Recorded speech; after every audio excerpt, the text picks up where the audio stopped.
সম্মানিত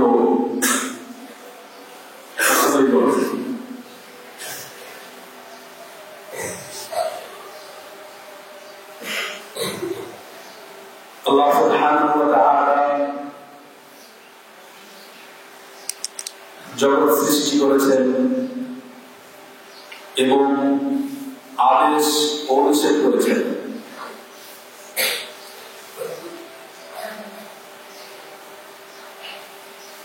আল্লাহ তাআলা জগৎ সৃষ্টি করেছেন যাতে মানুষ ও জীব আল্লাহ তাআলাকে চিনতে পারে এবং আল্লাহ তাআলা মানুষ ও জীবকে সৃষ্টি করেছেন যেন তারা তার ইবাদত করে। আদেশ ও নিষেধ স্পষ্ট হওয়ার পরেও মানুষ আল্লাহ তাআলার আদেশ পালন করে না, হারাম কাজে লিপ্ত হয়। তার বড় একটি কারণ আল্লাহ তাআলার সম্মান না করা।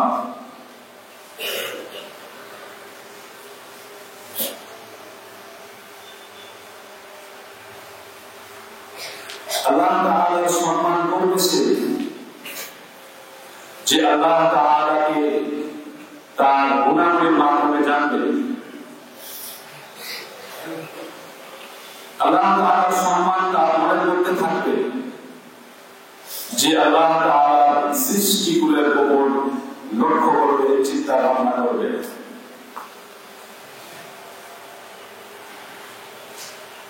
মহান আল্লাহ তাআলা সম্মানিত ও তার সম্মান করতে হবে। এর প্রথম দিক হল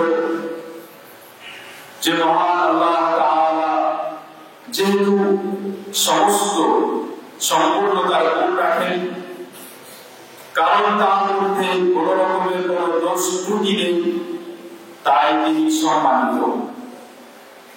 দ্বিতীয় দিক হল যে এই সম্মান এবং এই মর্যাদার অধিকার মহান আল্লাহ তাআলা ছাড়া অন্য কেউ রাখে না। সেভাবে অন্য কারো সম্মান করা যাবে না যেভাবে আল্লাহ তাআলার সম্মান করতে হবে। আল্লাহ সুবহানাহু ওয়া তাআলার সৃষ্টি জগতের উপর বিবেচনা করলে, গবেষণা করলে, চিন্তা ভাবনা করলে, লক্ষ্য করলে মহান আল্লাহ তাআলার মহত্ব, তার বড়ত্ব, তার ক্ষমতার কথা স্পষ্ট হয়। সে মহান আল্লাহ সুবহানাহু ওয়া তাআলা এই সৃষ্টি জগতে, এই সৃষ্টিগুলি অদ্ভুত এক সৃষ্টি, এমন এক সৃষ্টি যাকে দেখতে পাওয়া যায় না, কিন্তু সে এত বড় বড় কাজ করে যে তা ভাবতে গিয়ে অবাক লাগে। এমন এক সৃষ্টি যার হাঁটার ক্ষমতা রয়েছে, ওড়ার ক্ষমতা রয়েছে, যে দেখতেও পায়, শুনতেও পায়, বসতেও পারে, চলতেও পারে, পড়তেও পারে। এমন এক সৃষ্টি যার খাবারের প্রয়োজন হয় না, পানীয়ের প্রয়োজন হয় না, এমন এক সৃষ্টি যে কখনো আল্লাহ সুবহানাহু ওয়া তাআলা বিরোধিতা করে না। এই সৃষ্টি সম্পর্কে মহান আল্লাহ সুবহানাহু ওয়া তাআলা কোরআনের মধ্যে আলোচনা করেছেন এবং এই সৃষ্টিকে আরবি ভাষায় মালাইকা এবং মালাক ও আমলাক বলা হয়েছে। মালাক মূলত মালাক থেকে নেওয়া হয়েছে, আর এই শব্দের মূল হল আল-আলুকা, যার অর্থ আর-রিসালা ও বার্তা। এবং মালাক ও ফেরেশতাকে বার্তাবাহক বলা হয়েছে কারণ এরা আল্লাহ সুবহানাহু ওয়া তাআলার কাছ থেকে বার্তা নিয়ে আসে নবীদের কাছে, রাসূলদের কাছে। মালাইকাকে কখনো কখনো মালাইক বলা হয়। আল্লাহ রাব্বুল আলামিন বলেন, আল্লাহু ইয়াসতাফি মিনাল মালাইকাতি রুসুলা। আল্লাহ সুবহানাহু ওয়া তাআলা ফেরেশতাদের মধ্যে হতে কিছু ফেরেশতাকে মনোনীত করেন বার্তা হিসেবে, তাদেরকে রাসূল হিসেবে, প্রভু গ্রহণ করেন।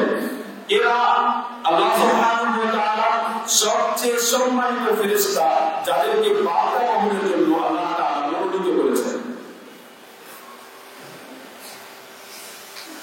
মহান আল্লাহ সুবহানাহু ওয়া তাআলা এই সৃষ্টি, এই অদ্ভুত সৃষ্টি, যাদেরকে আমরা ফেরেশতা বলি, যাদেরকে আল্লাহ তাআলা মালায়েকা বলেছেন, এই সৃষ্টি সম্পর্ক আত্মা, রূহানি মাখলুক, অর্থাৎ এদের কোনো শরীর নেই। আল্লাহ রাব্বুল আলামিন যখন মারিয়াম আলাইহিস সালামের কাছে জিবরীল আলাইহিস সালামকে পাঠালেন, তার কথার ভাবে উল্লেখ করলেন, ফাআরসালনা ইলাইহা রূহানা, আমি তার কাছে আমার রূহ, আত্মা অর্থাৎ জিবরীল আলাইহিস সালামকে প্রেরণ করলাম। মহান আল্লাহ সুবহানাহু ওয়া তাআলার এই সৃষ্টি নূর ও আলোতে তৈরি। নূর থেকে, আলো থেকে এদেরকে আল্লাহ তাআলা তৈরি করেছেন। সহিহ মুসলিমে বর্ণিত আয়েশা রাদিয়াল্লাহু আনহা বলেন যে রাসূল সাল্লাল্লাহু আলাইহি ওয়াসাল্লাম বলেছেন, খুলিকাতিল মালাইকাতু বিন নূর, ফেরেশতাগণকে সৃষ্টি করা হয়েছে নূর ও আলোতে। মানুষ মাটি হতে সৃষ্টি, ফেরেশতা আলো হতে। আল্লাহ সুবহানাহু ওয়া তাআলা ক্ষমতা ও লক্ষ্য করা উচিত যে কিভাবে আলো হতে আল্লাহ রাব্বুল আলামিন সৃষ্টি করতে পারেন, যে আলোকে স্পর্শ করা তাও সম্ভব নয়। মহান আল্লাহ সুবহানাহু ওয়া তাআলার এই সৃষ্টি, রূহানি মাখলুক, যাদেরকে মহান আল্লাহ তাআলা আলো হতে সৃষ্টি করেছেন, এরা এমন যে এদের মধ্যে শূন্য ভাগ নেই। তাই এদের খাবারের প্রয়োজন হয় না, এদের পানীয় প্রয়োজন হয় না। মানুষকে খেতে হয় ও পানি পান করতে হয়, কারণ মানুষের মধ্যে শূন্য ভাগ রয়েছে। এই শূন্য ভাগে খাবার ও পানীয় প্রয়োজন, তা পূরণ করতে হয়। যখন ইব্রাহিম আলাইহিস সালামের কাছে ফেরেশতাগণ আসলেন, তখন তিনি খাবার পেশ করলেন, ভাজা ও মাংস পেশ করলেন, কিন্তু তারা খাচ্ছিলেন না। فقربه إليهم قال ألا تأكلون, খাবার পেশ করার পরে বললেন, তোমরা কি খাবে না? আপনারা কি খাবেন না? ইমাম আহমদ রাহিমাহুল্লাহ বর্ণনা করেছেন, আয়েশা রাদিয়াল্লাহু আনহা বলেন যে রাসূল সাল্লাল্লাহু আলাইহি ওয়াসাল্লাম দাজ্জালের আসার পূর্বে এক বড় দুর্ভিক্ষের কথা উল্লেখ করলেন। বড় এক দুর্ভিক্ষ আসলে মানুষ অনেক কাঠিন্যের মধ্যে অসুবিধার মধ্যে পড়বে, খাবারের অসুবিধা হবে। আয়েশা রাদিয়াল্লাহু আনহা জিজ্ঞেস করলেন, ফামা ইউজিবুল মুমিনিনা ইয়াওমাইযিন মিনাল তা'আম, হে আল্লাহর রাসূল সাল্লাল্লাহু আলাইহি ওয়াসাল্লাম, সেদিন মুমিনদের জন্য কোন খাবার যথেষ্ট হবে, তারা কিভাবে বাঁচবে? রাসূল সাল্লাল্লাহু আলাইহি ওয়াসাল্লাম বললেন, ইউজিবুহুম মা ইউজিবুল মালায়েকা, التسبيح والتكبير والتحليل والتهليل। মুমিনদের জন্য তাই যথেষ্ট হবে যা ফেরেশতাদের জন্য যথেষ্ট হয়, অর্থাৎ তাসবিহ, সুবহানাল্লাহ ওয়া বিহামদিহি, তাহমিদ, আল্লাহ রাব্বুল আলামিনের বরত্ব প্রকাশ করা, যেমন আল্লাহু আকবার এবং লা ইলাহা ইল্লাল্লাহ। যেমন ফেরেশতাদের জন্য এই জিকিরগুলো যথেষ্ট হয়ে যায়, তাদের খাবারের প্রয়োজন হয় না, তেমনি মুমিনদের জন্য সেই সময়ে এই সমস্ত জিকির যথেষ্ট হয়। মহান আল্লাহ সুবহানাহু ওয়া তাআলার সৃষ্টি যেমনই অদ্ভুত তেমনই বিশালকায়, এত বড় আকারে যে শুনতে অবাক লাগে এবং কল্পনার বাইরে। কিছু ফেরেশতা আল্লাহ সুবহানাহু ওয়া তাআলা আরশ ধারণ করে রেখেছেন। আবু দাউদ রাহিমাহুল্লাহ বর্ণনা করেন, জাবির ইবনে আব্দুল্লাহ রাদিয়াল্লাহু আনহু তিনি বলেন যে রাসূল সাল্লাল্লাহু আলাইহি ওয়াসাল্লাম বলেছেন, উদিনা লি আন উহাদ্দিসা আন মালাকিন মিন মালাইকাতিল্লাহি মিন হামালাতিল আরশ, ইন্নামা বাইনা শাহমাতি উদুনিহি ইলা আতিকিন মাসীরাতু 700 আম। আমাদের অনুমতি দেওয়া হয়েছে আরশ ধারণকারী ফেরেশতাগণের মধ্যে হতে, আল্লাহ রাব্বুল আলামিনের ফেরেশতাগণের মধ্যে হতে যারা আরশ ধারণ করে, আমি এক ফেরেশতা সম্পর্কে বলি ও জানাই।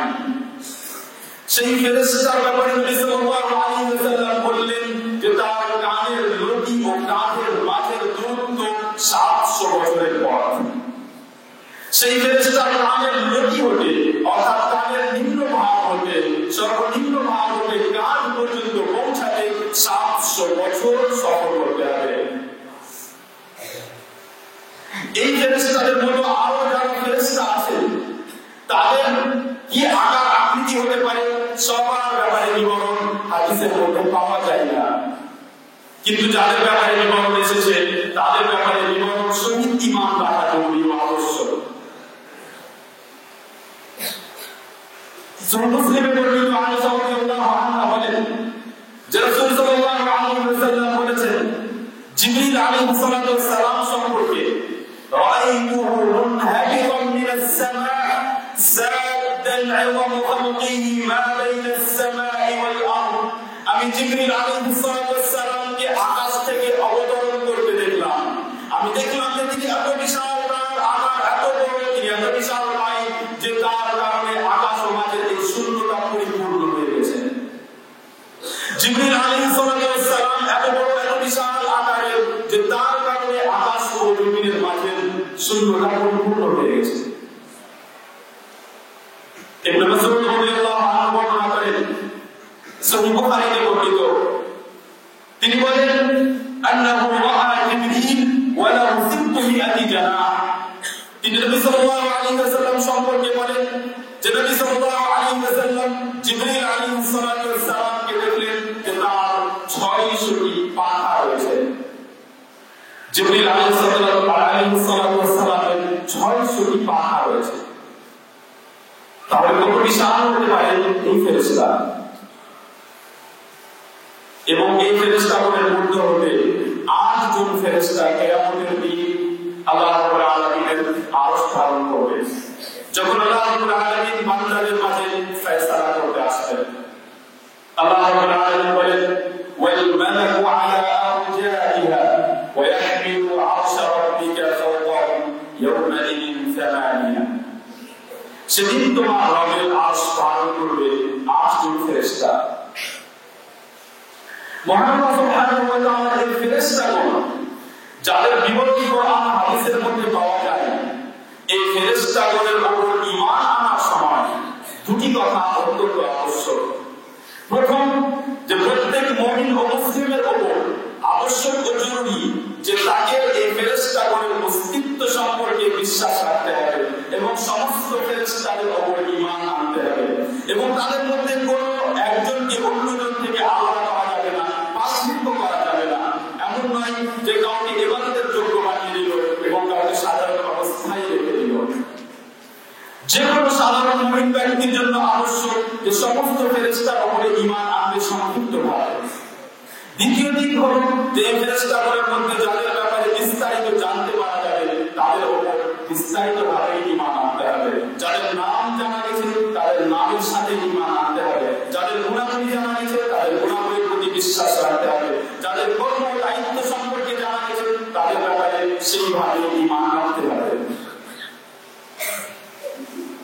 ফেরেশতা আল্লাহ সুবহানাহু ওয়া তাআলার এক সৃষ্টি যা অদৃশ্য এবং পৃথিবীতে আমাদের কাছে যত যা কিছু সামনে আশেপাশে রয়েছে সব দৃশ্য।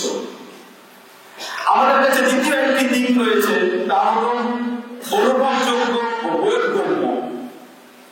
কিছু বিষয় এমন রয়েছে যা অনুভব করা যায়, আর কিছু বিষয় এমন আছে যা শুধু বোঝা যায় কিন্তু অনুভব করা যায় না। যেমন আল্লাহ সুবহানাহু ওয়া তাআলা এই বিশাল জগৎ সৃষ্টি করেছেন, যেমন আল্লাহ সুবহানাহু ওয়া তাআলা জগতের মালিক, তাই তার কাছেই চাওয়া উচিত এবং তিনি ইবাদতের উপযোগী। এ হলো বোধগম্য একটি বিষয় যা দেখা সম্ভব নয়, অনুভব করা সম্ভব নয়। আর বাকি যত জিনিস আমাদের সামনে রয়েছে তা সব অনুভবযোগ্য।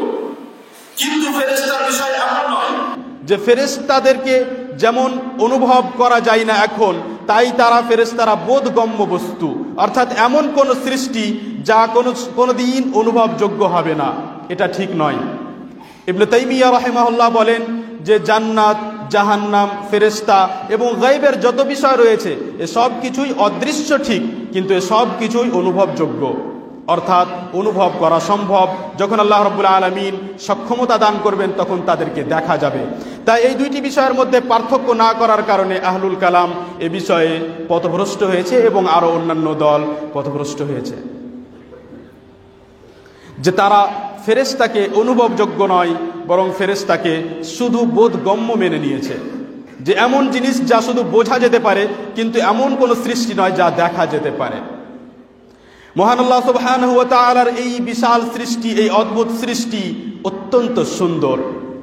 তা প্রমাণ করে সেই ঘটনা যখন ইউসুফ আলাইহিস সালাতু ওয়াস সালামকে সেই মহিলারা দেখলো এবং দেখে বলল, ইন হাযা ইল্লা মালাকুন কারীম। যখন তারা বলল যে এ তো মানুষ নয়, এত সুন্দর মানুষ তো হতে পারে না, এত সুন্দর কেন, এ তো সম্মানিত ফেরেশতা মনে হচ্ছে, এ তো সম্মানিত ফেরেশতা, এরা মানুষ, এ মানুষ নয়। এবং আল্লাহ সুবহানাহু ওয়া তাআলা এই কথাকে রদ করেননি। তাই মহান আল্লাহ সুবহানাহু ওয়া তাআলার এই অদ্ভুত সৃষ্টি অত্যন্ত সুন্দর। আল্লাহ রাব্বুল আলামিনের এই সৃষ্টি ফেরেশতার অন্তর ও হৃদয়ে রয়েছে।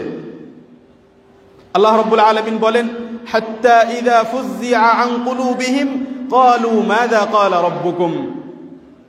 এ সম্পর্কে ইবনে মাজাহ রাহিমাহুল্লাহ বর্ণনা করেন, আবু হুরায়রা রাদিয়াল্লাহু আনহু বলেছেন যে রাসূল সাল্লাল্লাহু আলাইহি ওয়াসাল্লাম বলেছেন, যখন আল্লাহ রাব্বুল আলামিন ফয়সালা করেন, আদেশ দেন, কথা বলেন আকাশে, তখন সমস্ত ফেরেশতা উড়া বন্ধ করে দেয়। এবং যখন তাদের মধ্য হতে, তাদের অন্তর থেকে ভয় বিদূরিত হয়, তখন তারা ফেরেশতাগণকে জিজ্ঞেস করে যে তোমাদের রব কি বলেছেন। এখান থেকে প্রমাণ হয় যে ফেরেশতাদের মধ্যে অন্তর ও হৃদয় রয়েছে, কলব রয়েছে। তেমনি এই ফেরেশতাগণের হাত ও তালুও রয়েছে। ফেরেশতাগণের হাত ও তালুও সাব্যস্ত, অর্থাৎ সম্পূর্ণ হাত সাব্যস্ত এই ফেরেশতাগণের। আল্লাহ রাব্বুল আলামিন বলেন, ওয়ালাউ তারা ইযিয যালিমুনা ফি গামারাতিল মাউতি ওয়াল মালাইকাতু বাসিতু আইদিহিম আখরিজু আনফুসাকুম। হে নবী সাল্লাল্লাহু আলাইহি ওয়াসাল্লাম, যদি আপনি দেখতেন সেই দৃশ্য, যখন জালিমরা, অন্যায় অত্যাচারকারীরা যখন মৃত্যুর কাঠিন্যে অসুবিধার মধ্যে থাকবে, মৃত্যুর কষ্ট সহ্য করবে, এবং ফেরেশতাগণ তাদের দিকে হাত প্রসারিত করে ফেরেশতাগণ বলবে যে তোমরা তোমাদের প্রাণ বের করো। এখান থেকে ফেরেশতাগণের হাত সাব্যস্ত হয়। ইমাম আহমদ রাহিমাহুল্লাহ বর্ণনা করেছেন, আবু হুরায়রা রাদিয়াল্লাহু আনহু বলেন যে একবার সাহাবায়ে কেরাম নবী সাল্লাল্লাহু আলাইহি ওয়াসাল্লামকে জিজ্ঞেস করলেন, হে আল্লাহ রাসূল সাল্লাল্লাহু আলাইহি ওয়াসাল্লাম, যখন আমরা আপনার কাছে থাকি তখন আমাদের অবস্থা এমন হয় যেন আমরা যেন আহলুল আখিরাহ, কিন্তু যখনই আমরা আপনার কাছ থেকে চলে যাই আমাদের ঈমানের সেই স্তর থাকে না, স্তর একটু নিচে চলে আসে। যখন আমরা আমাদের স্ত্রীদের সাথে, ছেলেদের সাথে মিশে যাই, তখন ঈমানের সেই অবস্থা থাকে না যে অবস্থা আপনার কাছে থাকলে থাকে। রাসূল সাল্লাল্লাহু আলাইহি ওয়াসাল্লাম বললেন, লাউ আন্নাকুম তাকুনুনা আলা কুল্লি হাল আলাল হালাতি আল্লাতী আনতুম আলাইহা ইনদি লাসাফাহাতকুমুল মালাইকাতু বিআকুফিহিম ওয়া লাযারাতকুম ফি বুয়ুতিকুম। যদি এমন হতো যে তোমরা যখন আমার কাছে থাকো সেই অবস্থাতেই তোমরা সব সময় থাকতে, তাহলে তোমাদের কাছে ফেরেশতা এসে তোমাদের সাথে ফেরেশতা দেখা করে তোমাদের সাথে হাত মিলিয়ে মুসাফা করত। ফেরেশতা তোমাদের সাথে হাত মিলাতো, মুসাফা করত, এবং মুসাফা করার জন্য তালুর প্রয়োজন, যা থেকে ফেরেশতাগণের তালু সাব্যস্ত হয়। ফেরেশতাগণের মধ্যে একজন ফেরেশতা সম্পর্কে চোখের কথাও হাদিসের মধ্যে সহিহ সনদে উল্লেখিত হয়েছে, এবং তা থেকে কথা বলা যেতে পারে যে ফেরেশতাগণের চোখ রয়েছে। ইমাম আহমদ রাহিমাহুল্লাহ বর্ণনা করেন, ইমাম হাকিম রাহিমাহুল্লাহ বর্ণনা করেছেন মুস্তাদরাকের মধ্যে, আবু হুরায়রা রাদিয়াল্লাহু আনহু বলেন যে রাসূল সাল্লাল্লাহু আলাইহি ওয়াসাল্লাম বলেছেন, ইন্না তারফা সাহিবিস সূর মুয উকিলা বিহি মুস্তাঈদ ينظر نحو العرش مخافة أن يؤمر قبل أن يرتد إليه طرفه وإن كأن عينيه كوكبان دريان। রাসূল সাল্লাল্লাহু আলাইহি ওয়াসাল্লাম সিংহাধারক ফেরেশতা সম্পর্কে বললেন যে তার চোখ যখন থেকে তাকে এই সিংহায় ফু দেওয়ার আদেশ করা হয়েছে, দায়িত্ব দেওয়া হয়েছে, তখন থেকে তার চোখ সব সময়ের জন্য প্রস্তুত। সে সব সময়ের জন্য প্রস্তুত এবং সে দেখতেই আছে আরশের দিকে। এমন না হয় যে আমি চোখ যদি ফিরিয়ে নিই, আমার চোখ যদি বন্ধ হয়ে যায়, এই মাঝেই এই মুহূর্ততেই যদি আল্লাহ রাব্বুল আলামিন ওই আদেশ দিয়ে দেন, আমি তৎক্ষণাৎ সেই আদেশ পালন করতে পারবো না। এই ফেরেশতার ব্যাপারে লক্ষ্য করুন যে তিনি চোখ বন্ধ করেন না, এই জন্য যাতে এমন না হয় যে চোখ বন্ধ করতে গিয়ে আল্লাহ রাব্বুল আলামিনের আদেশ চলে আসে এবং এতটুকু বিলম্ব হয়ে যায় রব্বুল আলামিনের আদেশ পালন করতে। ফেরেশতাগণ এভাবে আল্লাহ রাব্বুল আলামিনের আদেশের সম্মান করেন কেন? কারণ ফেরেশতাগণ আল্লাহ রাব্বুল আলামিনকে জানেন। যেমন সাহাবায়ে কেরাম আল্লাহ তাআলার আদেশের সম্মান করতেন এবং নবী সাল্লাল্লাহু আলাইহি ওয়াসাল্লামের আদেশের সম্মান করতেন। এ কত অদ্ভুত বিষয় যে তিনি শুধু এই জন্য আরশের দিকে তাকিয়ে আছেন যে এমন না হয় চোখ বন্ধ করতে গিয়ে যে সময়টুকু লাগবে, এই সময়েই যদি আরশ থেকে আদেশ চলে আসে, আল্লাহ তাআলা যদি আদেশ করে দেন, আর আমি সাথে সাথে তখনই সেই আদেশ পালন করতে পারবো না, কারণ আমার চোখ বন্ধ হয়ে যাবে। তাই তিনি চোখ বন্ধই করেন না, চোখ সব সময় আরশের দিকেই রেখেছেন, সব সময় আরশের দিকেই তাকিয়ে আছেন। এই ফেরেশতাগণের ব্যাপারে এ কথাও সাব্যস্ত যে ফেরেশতাগণ বসতে পারেন, শুনতে পারেন এবং কথাও বলতে পারেন। সহিহ বুখারীতে বর্ণিত আবু হুরায়রা রাদিয়াল্লাহু আনহু বলেন যে রাসূল সাল্লাল্লাহু আলাইহি ওয়াসাল্লাম বলেছেন, যখন আল্লাহ রাব্বুল আলামিন আদম আলাইহিস সালাতু ওয়াস সালামকে সৃষ্টি করলেন, তখন তাকে বললেন যে ইযহাব ফাসাল্লিম আলা উলাইকা আন-নাফারি মিনাল মালাইকাতি জুলুস, তুমি যাও গিয়ে ওইখানে যে ফেরেশতারা বসে আছে তাদেরকে গিয়ে সালাম করো। আদম আলাইহিস সালাতু ওয়াস সালাম গিয়ে সালাম করলেন, আসসালামু আলাইকুম। ফেরেশতারা উত্তরে বললেন, আসসালামু আলাইকা ওয়া রাহমাতুল্লাহ। তেমনি নাসাঈ রাহিমাহুল্লাহ বর্ণনা করেছেন, আবু হুরায়রা রাদিয়াল্লাহু আনহু বলেন যে রাসূল সাল্লাল্লাহু আলাইহি ওয়াসাল্লাম বলেছেন, ইযা কানা ইয়াউমুল জুমআহ ক্বাআদাতিল মালাইকাতু আলা আবওয়াবিল মসজিদ فكتبوا من جاء إلى الجمعة فإذا خرج الإمام طوت الملائكة الصحف। যখন জুমার দিন হয় তখন ফেরেশতাগণ জুমার মসজিদের জামে মসজিদের দরজায় দরজায় বসে যায়, যাতে যারা জুমা পড়তে আসছে তাদের কথা, তাদের নাম লিপিবদ্ধ করে। যখন ইমাম বের হয়ে আসে খুতবার জন্য, অর্থাৎ যখন ইমাম মেম্বারের দিকে আসে মেম্বারে চড়ার জন্য, তখন তারা সেই খাতা বন্ধ করে নেয়। এখানে বার্তা ও মেসেজ রয়েছে সেই সমস্ত মুসলিম ও মুমিনদের জন্য যারা জুমার দিন পর্যন্ত জুমার সালাতে আসার সময় পরোয়া করে না যে আমি কোন সময়ে জুমার সালাতের জন্য উপস্থিত হলাম, যারা শুধু এতটাই যথেষ্ট মনে করে যে জুমার সালাত পেয়ে নিয়েছি। তেমনি এই ফেরেশতাগণ চলাচল করেন, চলতে পারেন, যেমন উড়তে পারেন। সুনান আবি দাউদে বর্ণিত সাওবান মাওলা রাসূলুল্লাহ সাল্লাল্লাহু আলাইহি ওয়াসাল্লাম রাদিয়াল্লাহু আনহু বলেন যে রাসূল সাল্লাল্লাহু আলাইহি ওয়াসাল্লাম জানাজার পিছনে ছিলেন এবং তার কাছে একটি যানবাহন নিয়ে আসা হলো যে আপনি এই যানবাহনে আরোহণ করুন, চেপে যান এর ওপর। কিন্তু রাসূল সাল্লাল্লাহু আলাইহি ওয়াসাল্লাম জানাজার পিছনে চলতে চলতে এই যানবাহনের ওপর চড়লেন না। যখন রাসূল সাল্লাল্লাহু আলাইহি ওয়াসাল্লাম সেই জানাজা হতে ফিরে আসছিলেন, তখন তার কাছে আবার যানবাহন নিয়ে আসা হলো, তিনি এবার আরোহণ করলেন। সাহাবায়ে কেরামের সম্পর্কে যখন জিজ্ঞেস করলেন, রাসূল সাল্লাল্লাহু আলাইহি ওয়াসাল্লাম বললেন, ইন্নাল মালাইকাতা কানাত তামশি ফালাম আকুন লিআরকাবা ওয়া হুম ইয়ামশুন ফালাম্মা যাহাবু রাকিবত। যে যখন আমি যাচ্ছিলাম এই জানাজার সাথে, তখন ফেরেশতাগণ হাঁটছিল, চলছিল, এবং এটা আমাকে উচিত মনে হলো না যে আমি আরোহণ করি আর ফেরেশতারা পায়ে হাঁটে বা চলতে থাকে। তাই যখন তারা চলে গেল, তখন আমি ফিরে আসার সময় আরোহণ করলাম। তিরমিজি রাহিমাহুল্লাহ বর্ণনা করেছেন, আবু হুরায়রা রাদিয়াল্লাহু আনহু বলেন যে নবী সাল্লাল্লাহু আলাইহি ওয়াসাল্লাম বলেছেন, রাআইতু জাফরান ইয়াতিরু ফিল জান্নাতি মাআল মালাইকা। আমি জাফর ইবনে আবি তালিব রাদিয়াল্লাহু আনহুকে দেখলাম যে সে জান্নাতে ফেরেশতাদের সাথে উড়ে বেড়াচ্ছে, যা থেকে ফেরেশতাদের ওড়া প্রমাণিত হয়। যেমন তাদের ওড়া প্রমাণিত হয় তাদের পাখার মাধ্যমে, কিন্তু তার থেকে বেশি স্পষ্ট প্রমাণ এই হাদিসটি। তেমনি ফেরেশতাগণ ওপর থেকে নিচে অবতরণ করেন এবং নিচে থেকে ওপরের দিকে ঊর্ধ্বগামী হন, ওপরের দিকে যান। আল্লাহ রাব্বুল আলামিন ফেরেশতাদের ব্যাপারে বলেন, তা'রুজুল মালাইকাতু ওয়ার রূহু ইলাইহি। ফেরেশতাগণ এবং রূহ অর্থাৎ জিবরিল আল্লাহ রাব্বুল আলামিনের দিকে ঊর্ধ্বগামী হয়, ওপরে ওঠে। সহিহ বুখারী ও মুসলিমে বর্ণিত আবু হুরায়রা রাদিয়াল্লাহু আনহু বলেন যে রাসূল সাল্লাল্লাহু আলাইহি ওয়াসাল্লাম বলেছেন, আল মালাইকাতু ইয়াতাআকাবুন মালাইকাতুম বিল-লাইল ওয়া মালাইকাতুম বিন-নাহার ওয়া ইয়াজতামিউনা ফি সালাতিল ফাজরি ওয়া ফি সালাতিল আসর ফায়া'রুজু ইলাইহি আল্লাযীনা বাতু ফীকুম। রাসূল সাল্লাল্লাহু আলাইহি ওয়াসাল্লাম বলেছেন যে তোমাদের কাছে ফেরেশতা আসতে যেতে থাকে। কিছু ফেরেশতা আসে তো কিছু চলে যায়, এবার কিছু যখন চলে যায় তখন অন্য ফেরেশতা আবার তোমাদের কাছে উপস্থিত হয়ে যায়।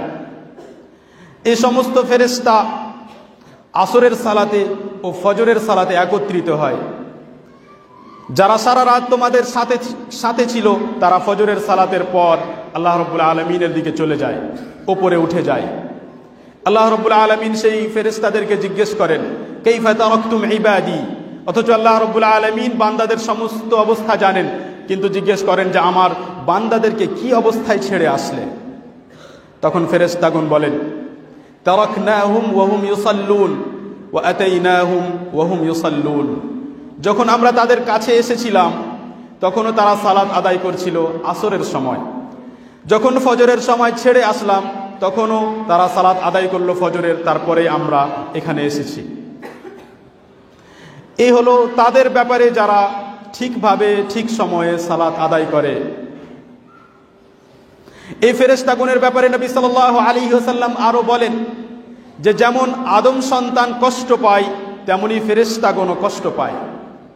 সহিহ মুসলিমে বর্ণিত জাবের বিন আব্দুল্লাহ রাদিয়াল্লাহু আনহু বলেন যে রাসূল সাল্লাল্লাহু আলাইহি ওয়াসাল্লাম বলেছেন, ফাইন্নাল মালাইকাতা তাআযযা মিম্মা ইয়াতাআযযা মিনহুল ইনস। যে সব কিছুতে মানুষের কষ্ট হয় তাতে ফেরেশতাগণেরও কষ্ট হয়। এই সমস্ত কথাগুলোকে সংক্ষিপ্ত করলে প্রায় 17টি বৈশিষ্ট্য এবং 17টি কথা ফেরেশতাগণের ব্যাপারে জানতে পারা গেল। ফেরেশতাগণ যেহেতু অদৃশ্য তাই এদের ব্যাপারে জানার মাধ্যম আমাদের কাছে শুধুমাত্র ওহী। কারণ যে কোনো অদৃশ্য জিনিসকে জানতে হলে হয় তাকে দেখতে হবে, না হয় তার অনুরূপ কোনো কিছু দেখতে হবে, আর না হয় ওহীর প্রয়োজন হবে। তাই ওহীর বাইরে কোনো কিছু কল্পনা করা যাবে না যে কেমন হতে পারে।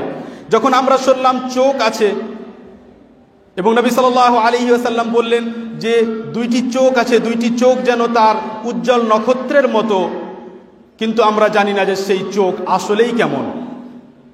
তেমনি বাকি সমস্ত বৈশিষ্ট্যগুলোর ব্যাপারে এই ফেরেশতাগণের মধ্যে কিছু ফেরেশতাগণের নাম কোরআনে ও হাদিসের মধ্যে উল্লেখিত হয়েছে এবং এই ফেরেশতাগণের মধ্যে 3 জনের নাম যাদেরকে ফেরেশতাদের লিডার ও সর্দার বলা হয়েছে, জিবরাইল, মিকাইল ও ইসরাফিল।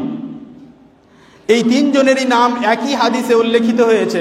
সহিহ মুসলিমে আয়েশা রাদিয়াল্লাহু আনহা বলেন যে রাসূল সাল্লাল্লাহু আলাইহি ওয়াসাল্লাম রাত্রে সালাত শুরু করার সময় কখনো কখনো এইভাবে দোয়া করতেন, আল্লাহুম্মা রাব্বা জিবরাইলা ওয়া মিকাইলা ওয়া ইসরাফিল। জিবরাইলকে কোরআনে জিবরিল বলা হয়েছে এবং মিকাইলকে মিকালও বলা হয়েছে। তাই জিবরাইল ও জিবরিল, মিকাইল ও মিকাল দুটিই ঠিক। জিবরিল আলাইহিস সালাতু ওয়াস সালামকে রূহ বলা হয়েছে, যার কারণ হলো যে জিবরিল আলাইহিস সালাতু ওয়াস সালাম যে ওহী নিয়ে আসতেন সেই ওহী আমাদের শরীর ও আমাদের অন্তরের জন্য আত্মার মতো। অর্থাৎ যেই মানুষ সেই ওহী অনুসরণ করবে সে জীবিত, আর যে ব্যক্তি সেই ওহীর অনুসরণ করবে না সে মৃত ব্যক্তির মতো। ইসরাফিল আলাইহিস সালাতু ওয়াস সালামকে দায়িত্ব দেওয়া হয়েছে সূর ও সিংগায় ফু দেওয়ার জন্য, যেই সিংগায় ফু দিলে সমস্ত সৃষ্টি আবার জীবিত হবে। মিকাইল আলাইহিস সালাতু ওয়াস সালামকে দায়িত্ব দেওয়া হয়েছে বৃষ্টির, আর এই বৃষ্টিতে এই পৃথিবী, এই জমিন জীবিত হয়। এই সমস্ত ফেরেশতার সম্পর্ক জীবনের সাথে ও আত্মার সাথে। 4 নম্বরে একজন ফেরেশতার নাম মালিক, যাকে দায়িত্ব দেওয়া হয়েছে জাহান্নামে। জাহান্নামীরা মালিক ফেরেশতা, এই মালিক নামী ফেরেশতাকে ডাক দিয়ে বলবে, ওয়ানাদাউ ইয়া মালিকু লিয়াকদি আলাইনা রাব্বুক। তারা ডাক দিবে, হে মালিক, অর্থাৎ এই ফেরেশতাকে ডাক দিবে যে তোমার রব যেন আমাদেরকে শেষ করে দেন, তোমার রব যেন আমাদেরকে মৃত্যু দিয়ে দেন, আমরা যেন মারা যাই, কষ্ট সহ্য করতে পারি না। এরপরে আরো 2 জন ফেরেশতার নাম এসেছে আল মুনকার ওয়ান নাকির, আর তারপরের 2 জন হারুত ও মারুত। এই 8 জন ফেরেশতার নাম কোরআন ও সহিহ হাদিস হতে সাব্যস্ত হচ্ছে। যে ফেরেশতাকে মৃত্যুর দায়িত্ব দেওয়া হয়েছে, যে মৃত্যু এর দায়িত্বে আছে এবং যে আত্মা কবজ করে, সেই ফেরেশতাকে মালাকুল মউত বলা হয়েছে, মৃত্যুর ফেরেশতা। কিন্তু এই ফেরেশতার ব্যাপারে একটি নাম প্রচলিত রয়েছে, তা হলো ইসরাইল, যে নামটি আরবিতে আইন, জা, র, আলিফ, হামজা, ইয়া, লামের সাথে লেখা হয়। এবং এই ইসরাইল আরবির এই নামটিকে সাধারণত বাংলায় অনেক সময় আজরাইল বলা হয়। ইসরাইল এটি একটি ইব্রানি শব্দ, আরবি শব্দ নয়, ইব্রানি শব্দ, যে শব্দে তাওরাত নাজিল হয়েছিল। এই ইব্রানি শব্দ ইসরাইলের অর্থ হলো উপাস্যের সহায়ক, মাবুদের সহযোগিতাকারী। যেমন শুনলেন যে এই নাম সহিহ হাদিসে সাব্যস্ত নয়। ইবলিস, এর ব্যাপারে ওলামায়ে কেরাম মতভেদ করেছেন যে ইবলিস কি ফেরেশতা নাকি জিন্নি, সে কি জিনদের অন্তর্ভুক্ত না ফেরেশতা। এ বিষয়ে সঠিক কথা যা বোঝা যায় তা হলো যে ইবলিস জিনদের অন্তর্ভুক্ত, ফেরেশতা নয়। আল্লাহ রাব্বুল আলামিন বলেন, وَإِذْ قُلْنَا لِلْمَلَائِكَةِ اسْجُدُوا لِآدَمَ فَسَجَدُوا إِلَّا إِبْلِيسَ كَانَ مِنَ الْجِنِّ فَفَسَقَ عَنْ أَمْرِ رَبِّهِ।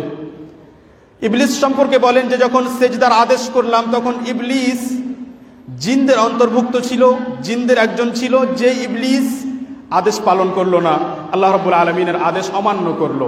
এবং আমাদের জানা যে ফেরেশতা আল্লাহ রাব্বুল আলামিনের আদেশ অমান্য করে না। সেই আয়াতে আল্লাহ রাব্বুল আলামিন বলেন, আফাতাত্তাখিযুনাহু ওয়া যুররিয়াতাহু আউলিয়া, যেই ইবলিস তোমাদের প্রথম পিতা আদম আলাইহিস সালাতু ওয়াস সালামকে সেজদা করতে চায়নি, অহংকার দেখিয়েছে, যাকে ঘৃণা করেছে, তুচ্ছ মনে করেছে, তোমরা কি তাকে আর তার সন্তান সন্ততিকে তোমরা বন্ধু বানাও? তার মানে ইবলিসের সন্তান সন্ততি রয়েছে, এবং আমরা জানি যে ফেরেশতাদের সন্তান সন্ততি হয় না। তেমনি আমরা শুনলাম যে ফেরেশতা আলো ও নূর থেকে তৈরি, অথচ জিন তৈরি করা হয়েছে আগুন হতে। ওয়াল জান্না খালাকনাহু মিন ক্বাবলু মিন নারিস সামুম, আমি জিনকে এর পূর্বে অতি উষ্ণ গরম, অতি উষ্ণ আগুন হতে তৈরি করেছি। এভাবে বোঝা যায় যে আসলে ফেরেশতাদের অন্তর্ভুক্ত নয় ইবলিস, বরং ইবলিস ছিল জিনদের মধ্যে একজন। আল্লাহ রাব্বুল আলামিন যেন আমাদের সকলকে এই ফেরেশতাগণের ব্যাপারে যে কথাগুলো শুনলাম তা আলহামদুলিল্লাহিল আলিয়্যিল কাবীরিল মুতাআল ওয়াসসালাতু ওয়াসসালামু আলান নবী ওয়াস সাহবি ওয়াল আল। সম্মানিত শ্রোতাবৃন্দ,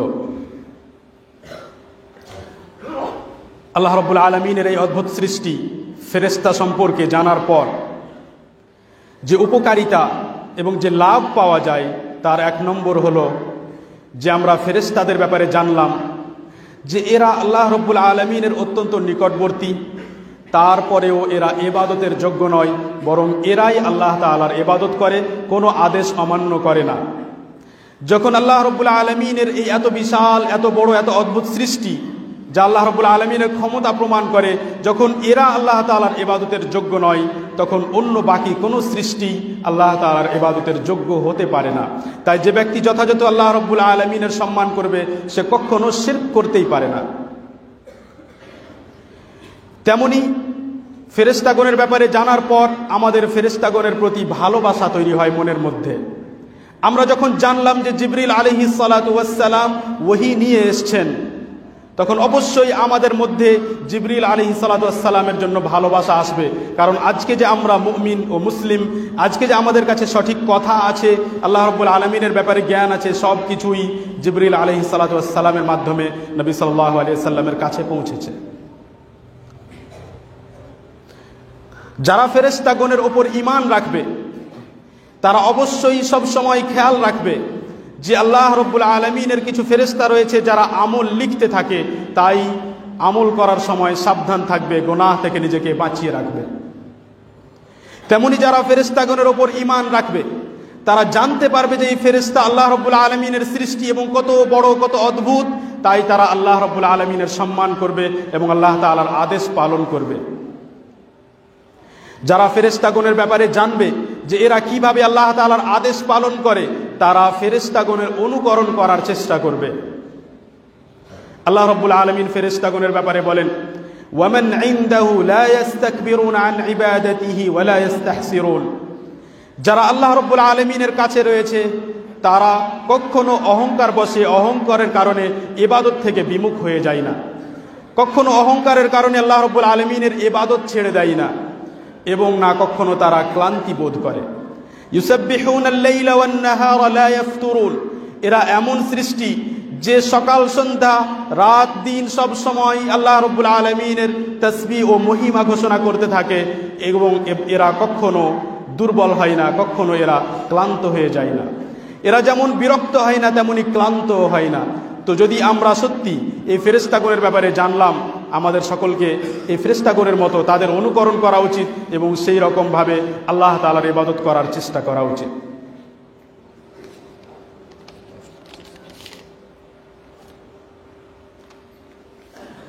আল্লাহ রাব্বুল আলামিন এর এই অদ্ভুত সৃষ্টি ফেরেশতা, এদের আসলে বাস্তবতা সম্পর্কে, নাম সম্পর্কে এবং তাদের প্রতি ঈমান আনলে কি লাভ ও কি উপকারিতা রয়েছে এ সম্পর্কে কিছু কথা আজকে আলোচনা করার চেষ্টা করলাম। ফেরেশতাগণ এর সংখ্যা কত, ফেরেশতাগণ কিভাবে আল্লাহ তাআলার ইবাদত করেন, আকাশে কত ফেরেশতা হতে পারে, এবং ফেরেশতাগণের আদম সন্তানের সাথে কি সম্পর্ক, কিভাবে আদম সন্তানের খেদমত করে এই ফেরেশতারা, এ সম্পর্কে আরও অনেক কথা রয়েছে। আল্লাহ রাব্বুল আলামিনের কাছে দোয়া করি যেন পরবর্তী কোনো সময় আল্লাহ তাআলা সে বিষয়ে আলোচনা করার তৌফিক দান করেন। হে আল্লাহ রাব্বুল আলামিন, তুমি আমাদের অন্তরে সঠিক ঈমান ও সঠিক ইলম ঢুকিয়ে দাও এবং আমাদেরকে যথাযথ তোমার সম্মান করার তৌফিক দান করো, তোমার আদেশ নিষেধ পালন করার তৌফিক দান করো। হে আল্লাহ তাআলা, তুমি আমাদের অন্তরকে হেদায়াত ও ওহির নূর ও আলো দিয়ে পরিপূর্ণ করে দাও। হে আল্লাহ তাআলা, আমাদের মধ্যে যারা অসুস্থ তাদেরকে সুস্থতা দান করো। হে আল্লাহ রাব্বুল আলামিন, আমাদেরকে সঠিক জ্ঞান দান করো, তার উপর আমল করার তৌফিক দান করো। হে আল্লাহ তাআলা, আমাদেরকে বিভিন্ন রকমের বিপদ আপদ অসুবিধা থেকে মুক্তি দান করো। ওয়া সাল্লাল্লাহু ওয়া সাল্লামা ওয়া বারাকা আলা নবিয়িনা মুহাম্মদ ওয়া আলা আলিহি ওয়া আসহাবিহি আজমাইন। আসসালামু আলাইকুম ওয়া রাহমাতুল্লাহি ওয়া বারাকাতুহু।